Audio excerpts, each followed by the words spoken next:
Gibran disiapkan bisa jadi cawapres, kemudian presiden sesudah itu. Terus Kaisang disiapkan ketua PSI, tadi sangat mungkin kalau kombinasi Prabowo Widodo menang, Kaisang bisa jadi menteri karena atau paling sedikit wakil menteri karena sudah ada wakil menteri dari PSI di kabinet Joko Widodo sekarang.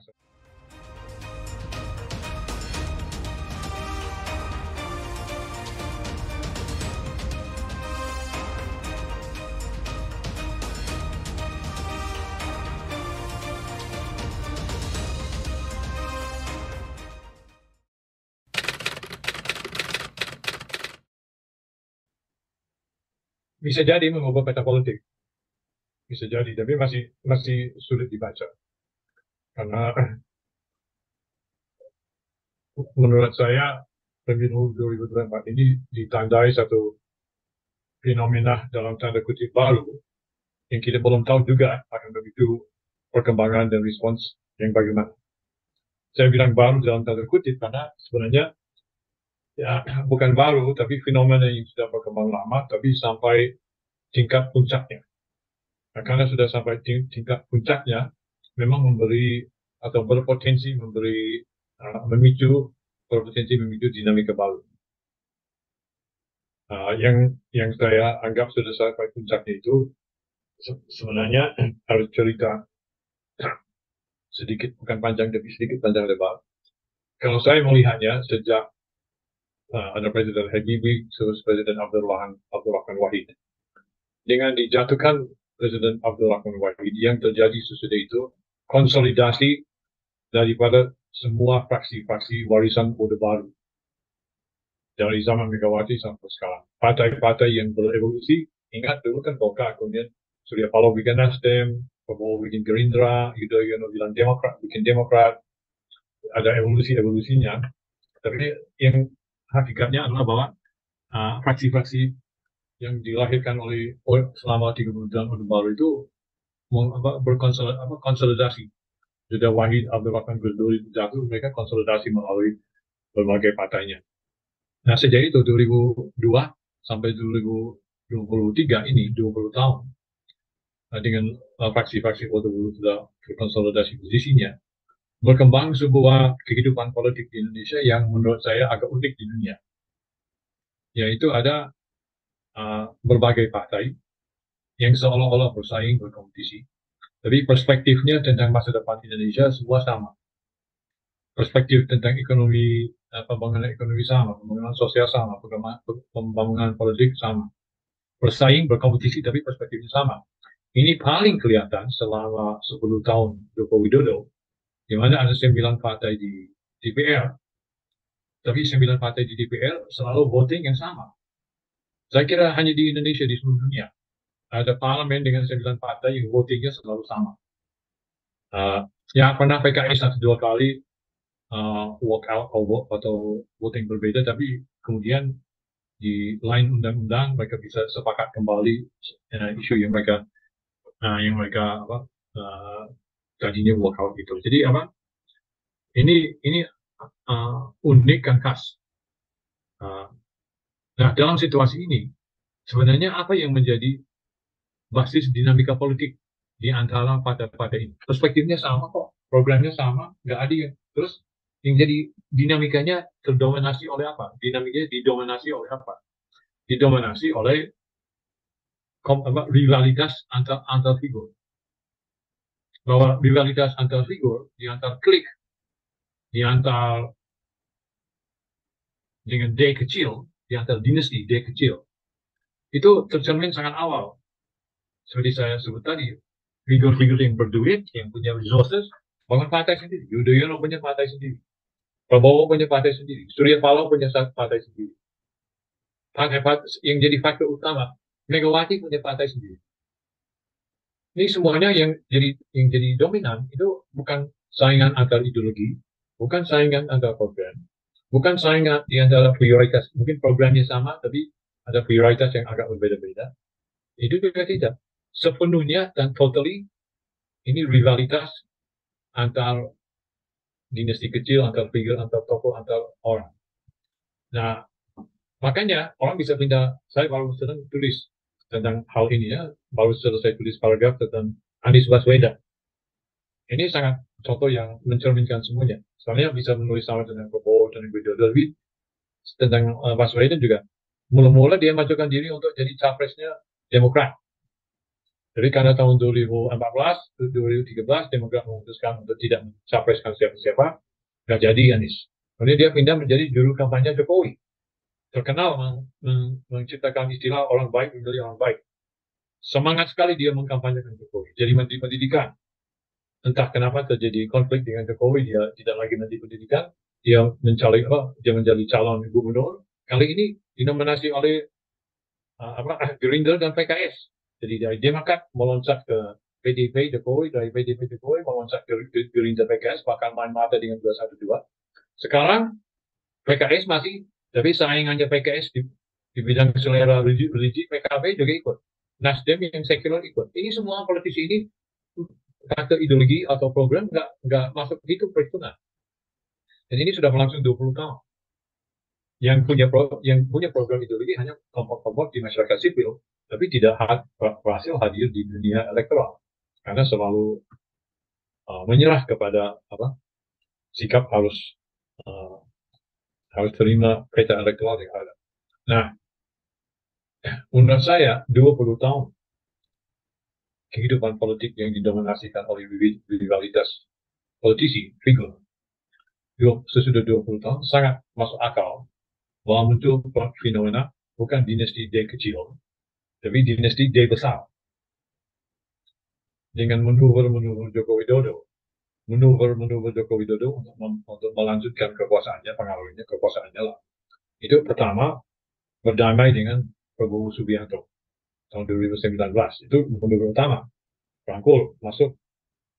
Sebenarnya bukan hal yang sulit untuk Joko Widodo karena waktu dia menjadi calon gubernur, yang juga jadi memberi restu utama pada waktu itu secara publik itu Prabowo Subianto. Itu pertama. Kedua, mengatur supaya anaknya Gibran menjadi wali kota Solo. Prabowo dulu, wali kota Solo kedua. Terus baru-baru ini seperti kita semua tahu, melalui berbagai manuver yang sangat kayak zaman kerajaan dulu sini, bisa berhasil termasuk dengan Mahkamah Keluarga itu bisa menghasil Gibran jadi cawapres. Mengurus entah caranya gimana, saya tidak tahu apa yang terjadi di belakang layar, di kamar tertutup itu, tapi tiba-tiba anak lainnya Kaisang bisa jadi ketua umum PSI, berarti Gibran disiapkan bisa jadi cawapres, kemudian presiden sesudah itu, terus Kaisang disiapkan ketua PSI, tadi sangat mungkin kalau kombinasi Prabowo Widodo menang, Kaisang bisa jadi menteri atau paling sedikit wakil menteri karena sudah ada wakil menteri dari PSI di kabinet Joko Widodo sekarang. So kalau yang bukan ketua umum bisa jadi menteri atau wamen, mengapa? Pasti sangat mungkin yang ketua umum PSI seperti Kaisang. Jadi bisa bayangkan, bisa situasi satu anak wapres, satu anak menteri, Widodo sendiri entah nanti apa Widodo kasih dia jabatan apa. Dan ini bukan dinasti D kecil lagi, ini dinasti D besar. Nah, dan buat saya sangat masuk akal bahwa dinasti D besar muncul sesudah 20 tahun politik yang didominasi hanya rivalitas antar dinasti D kecil saja. Pertanyaan pertama yang saya jawab pada terlalu panjang lebar ini, apa bisa memicu perubahan? Oke. Itu Adalah jawabannya begini. Kalau sudah muncul fenomena dinasti D besar yang mungkin sudah bisa mulai dibaca, tapi mungkin belum bisa ambil kesimpulan pasti, bahwa reaksi negatif, respons negatif terhadap munculnya dinasti D besar yang dianggap keterlaluan, bisa memicu beberapa proses di masyarakat yang mungkin masih sulit disimpulkan. Tapi sepertinya bisa, misalnya ini bukan hal yang kita bisa bilang sangat substantif ya, tapi satu hint, satu tanda. Orang yang dulu paling rendah di polling, Anies Baswedan, kok bisa naik?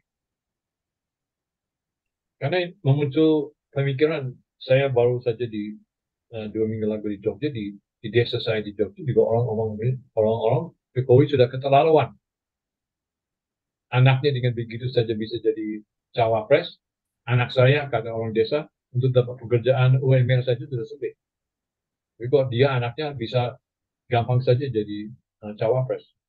Tapi saya nggak tahu ini akan bisa ini sejauh mana memicu respons negatif atau sejauh pasti respons negatif, tapi sejauh mana negatifnya dan manifestasinya apa. Jelas sementara ini Anies Baswedan bisa ambil untung karena PDP kalau ke PDP mengkritik Jokowi atau Gibran atau Prabowo, saya lihat di sosmed misalnya dan juga di media, orang sini saja. Karena siapa yang mengangkat Prabowo? Megawati. Megawati yang mengangkat Prabowo jadi wapresnya dia 2009. 2009. Yang angkat Jokowi siapa? Megawati juga. Jadi kalau Megawati atau PDP mengkritik Gibran, mengkritik Jokowi, mengkritik Prabowo, saya lihat banyak masyarakat sinis. Nah ini semua buatan ciptaan kamu. Sekarang mau kritik. Jadi saya melihat entah kemudian berkembang bagaimana. Saya lihat dalam hal pilpres saja Anies Baswedan mulai naik. Tapi sejauh mana itu akan ada perubahan di masyarakat lebih dalam atau dalam kampanye 3 bulan yang mendatang ini apakah akan isu-isu yang memicu pemikiran baru itu yang kita harus lihat.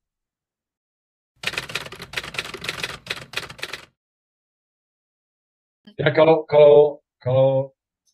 Prabowo Gibran menang, berarti budaya politik Indonesia bisa terdorong ke satu arah di mana pemimpin, pejabat, penguasa melalui proses turun menurun, boleh turun menurun jadi biasa, orang menjadi menerima,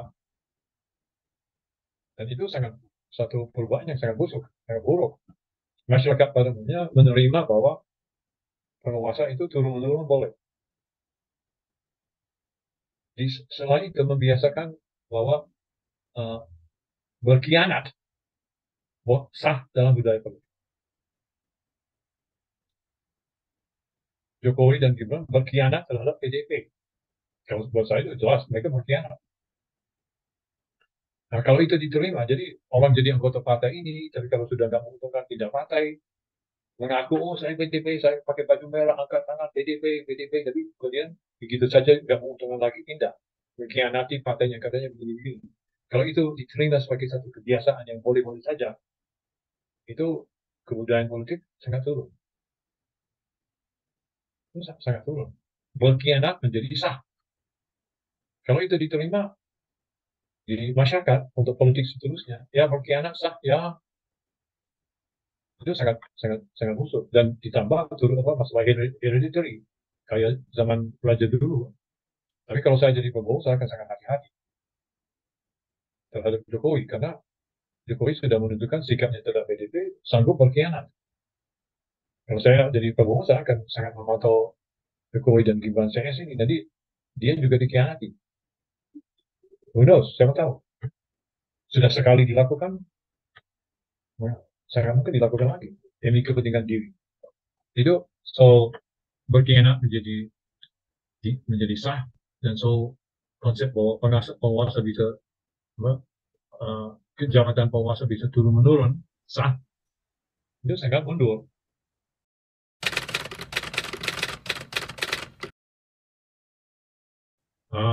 Ya tapi tidak seperti sekarang, tidak seperti contoh ini. Megawati, Puan, orang PDP, pemimpinnya tetap PDP.